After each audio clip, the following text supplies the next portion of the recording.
Kisah ini berlaku di sebuah bank di Bukit Baru, Melaka. Malam itu, Mamat, seorang pengawal keselamatan, menggantikan rakannya untuk shift malam minggu. Tepat jam 7.45 malam, pengurus bank serahkan kunci dan pulang.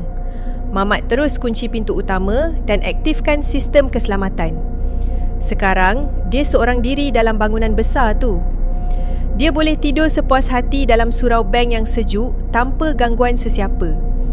Dia bentang sejadah, letak kepala dan bersedia untuk tidur sampai pagi. Baru je mata Mamat nak lelap, dum! Pintu surau dihempas kuat dari luar. Tiba-tiba ada suara memanggil, "Mamat, ni manager lah, keluar kejap." Darah Mamat berderau. Pintu utama dah kunci, sensor alarm masih aktif. Kalau pengurus masuk, mesti siren dah berbunyi. Dan paling pelik, macam mana benda kat luar tu tahu nama dia Mamat? Padahal mereka tak sempat berkenalan pun tadi. Mamat lekapkan telinga kat pintu. Dia dengar bunyi riuh rendah kat luar surau. Bunyi tapak kaki, bunyi orang berbual, bunyi urusan bank, sebiji macam waktu siang. Mamat capai Quran kecil, peluk kat dada, terus rempuh keluar lari ke lobi. Sampai je kat lobi, sunyi sepi. Semua bunyi tadi hilang.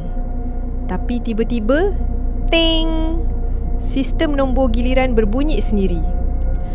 Nombor giliran 1001, kaunter 1. Mamat pandang kaunter 1, kerusi pelanggan bergerak sendiri, berpusing macam ada orang duduk. Tiba-tiba bunyi lagi. Nombor giliran 1002, kaunter 6. Kaunter 6 tu tempat buka akaun. Bila Mamat toleh ke situ, lutut dia terus lembik. Ada seekor pocong sedang duduk elok atas kerusi pelanggan. Kain kafan lusuh, muka hitam legam, mata putih tanpa anak mata.